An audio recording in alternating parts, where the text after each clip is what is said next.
If you're like me, you've probably seen all those crazy, weird gardening hacks here on YouTube that are kind of nonsense. So what I figured I would do is, as an actual gardener, give you 5 to 7 tips that I know work, and I'll explain exactly why they work for the garden. So let's go ahead and get into it. Tip number 1, using felt pots or smart pots. These things are a lifesaver, especially as an urban gardener. I've got potatoes in these right now. Now, basically what these are is they're a very lightweight, foldable container to grow your plants in. And so, especially for an urban gardener with small space, especially growing something like potatoes, what I can do is, while the potatoes are still rooting and throwing up those shoots, they really don't need to be in the sun. So I throw them in my side yard that doesn't get any sun. As soon as they need to move out here, pick up the felt pot, throw it out here, and you're good to go. Another reason why you like the felt pots is they basically prevent any sort of waterlogging issues, especially with the root crop, but really any plant is not gonna like having wet feet, as they call it. And so the felt pots will effectively help to air prune the roots by making sure that water doesn't just stay soaked up and soggy in there. I've found them to be extremely effective, even compared to a 5-gallon bucket. So as you can see, I have potatoes in various different stages here, and these are performing, and in fact outperforming, my in-ground potatoes, as well as outperforming my raised bed potatoes just slightly. And I want to say part of the reason for that is my ability to move them into the sun, as well as my ability to do 2 more things that I really like about the felt pots. Number 1, you can fold them down. So the edges of these pots right here are slightly folded down. And that's because when the sun comes in like this, as you can see, the sun is starting to hit the canopy of these potatoes over here from this angle. But if I had the felt pot all the way up, then that felt edge would block the sun, which obviously is not good. Your plants need to photosynthesize. So I like to roll them down and roll them up as the plant grows to give them full access to sun. The other thing I like to do is also just turn them 180 degrees every day. So tip number 1, really make use of felt pots. They're super cheap, super portable, lightweight, endlessly reusable, and they make sure that your plants don't get too wet. Tip number 2 is gardening without gloves. I don't know about you guys, I don't really like to use gloves. I love feeling the dirt in my hands, working with the plants as delicately as possible. And in fact, I don't even think I got my first pair of gloves for maybe a few years into my gardening life. So what I like to use is Workman's Friend Barrier Skin Cream. Workman's Friend is the sponsor of this video, and what I thought I would do is I would apply it to one hand and not the other. Now what's really cool about it is not only does it protect from things like poison ivy, etc., but also moisturizes your hand, and you can just wipe it clean, so it's almost like a virtual glove. So we're gonna put it on my left hand, and what I'll do is go through the rest of our tips, and then we will go ahead and see exactly how well it worked. Now the one thing that I noticed with this is you do have to make sure and get complete coverage, as well as underneath your fingernails. You know, as a gardener, that's probably how everyone knows you're a gardener. They look at your fingernails and they say, okay, this dude is kind of a filthy mess. Definitely had that happen to me before. So you just go ahead and apply the whole thing. You give it a little bit of time to dry, maybe 3 to 5 minutes. We're gonna go through the rest of our gardening tips, and at the end of the video, we're gonna wipe it off and see exactly how well this hand is protected compared to this hand.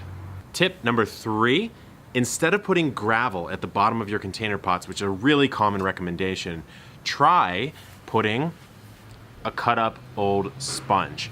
Now, the reason why gravel doesn't work as well as people think is effectively what it does is it just raises the bottom of your pot higher. Sure, it does drain out a little bit, but honestly, it really doesn't work as well as you would think for increasing drainage. There's plenty of better ways to do that.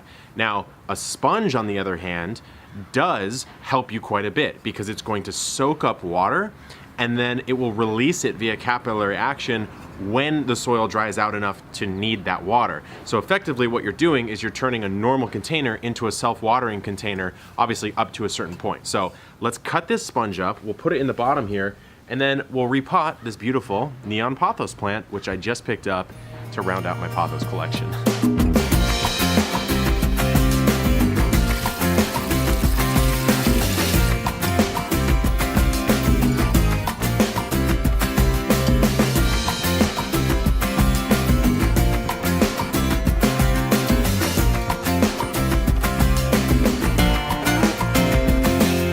there we have it. We have a beautiful neon pothos plant that's been potted up with about maybe an inch or two of chopped up sponge instead of gravel, still going to allow a nice amount of drainage out of the bottom hole here. As you can see, there's even some water coming out right now. However, as compared to gravel, those sponges will actually release water upwards via capillary action into the soil mix, so you won't need to water this anywhere near as often. So it's a really clever way to do a self-watering system that doesn't require you to buy any fancy parts or tools. Tip number 4 is if you have plastic bottles. Now, I wouldn't recommend going and buying any for this purpose because we should all be using as little plastic as we can.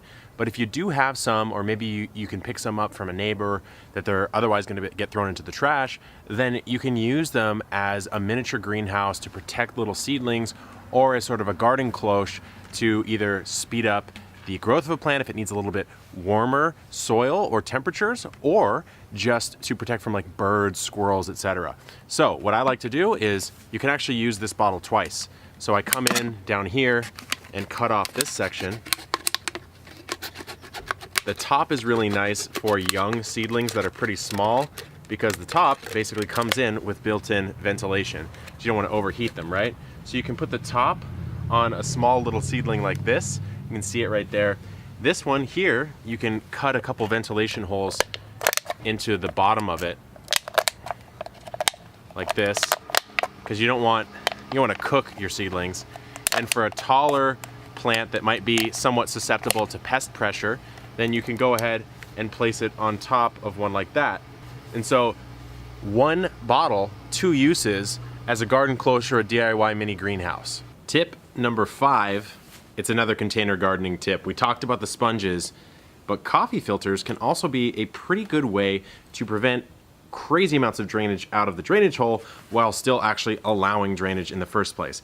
I really don't ever use containers that don't have a drainage hole because really with containers, almost always the #1 problem a gardener runs into is overwatering. So you're causing root rot, the roots have wet feet effectively, and really not a good scenario. So what I like to do is I throw a simple coffee filter in there. I'm a bougie coffee snob, so I have my little pour over filters here.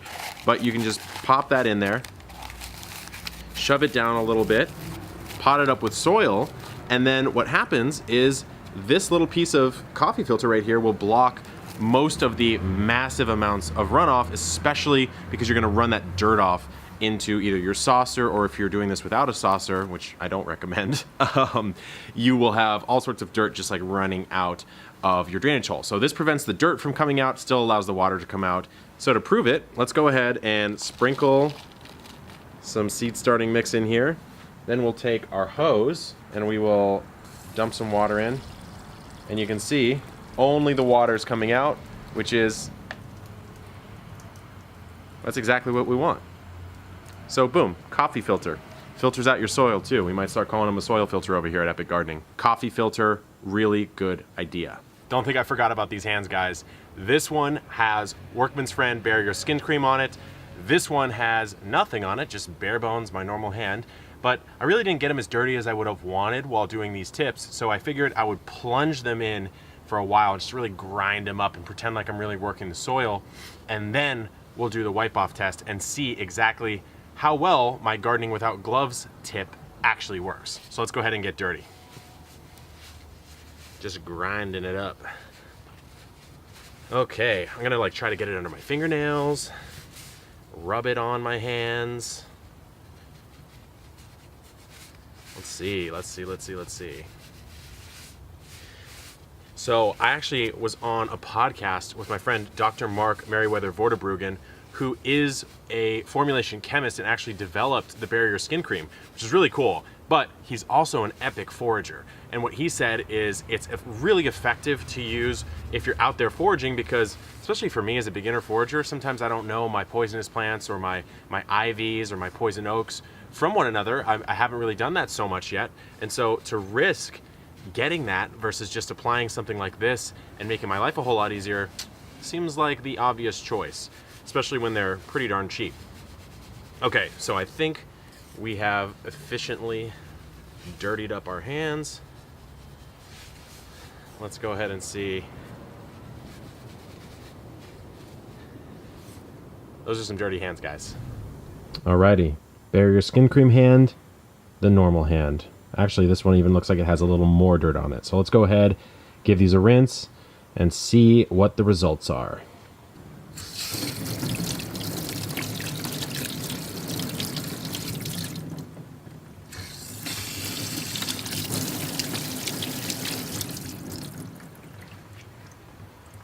Okay, I just did a preliminary like little squeeze with my hands, and you can already see it's definitely much cleaner over here than it is over here.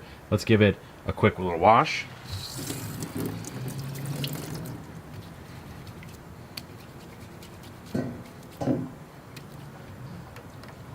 Rinse.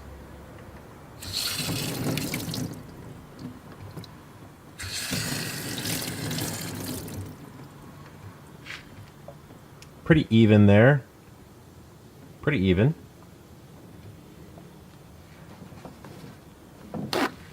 Now, the wipe test. So I've left a little section here. Let's wipe this. Okay. This section here should be a 1 wipe. Yeah, that's way better. So this one, you kind of have to dig in there and get all the little bits and pieces out. Even that's a couple wipes. Here's a section right here. 1 wipe, and it's perfectly clean. And honestly, it feels really good too. It feels nice and smooth. Okay, let's go ahead and check our fingernail test. So in here, you've definitely got some dirty fingernails. Come through and we'll give those a nice little clean wipe. Not bad. Here, definitely again, some dirty fingernails. Actually, I'm gonna polish that part off real quick first. Feels like it's just sliding right off. And then finally, we'll come through and we'll just do a quick. So as long as your fingernails are short, it works just fine. Works really good. Well, there are my 5 tips for today. I've got plenty more in the backlog of gardening tips that actually work and the reasons why they work, instead of these crazy tips you'll get on the internet sometimes. The last thing I wanted to say is if you do want to try Workman's Friend out, there's a $2 off code. It's WFEPICGP. So you can use that. Again, thanks to them for sponsoring the video. Helps me get more content out like this to you guys. And if you have any more tips of your own, leave them in the comments down below. I definitely want to do some more of these quick tip type videos. As you can see, there's tons of stuff growing in my garden, so I'm filming lots of content for that. But plants have to grow. It takes some time to do that. So until next time, guys, good luck in the garden, keep growing, and I'll see you in the next one.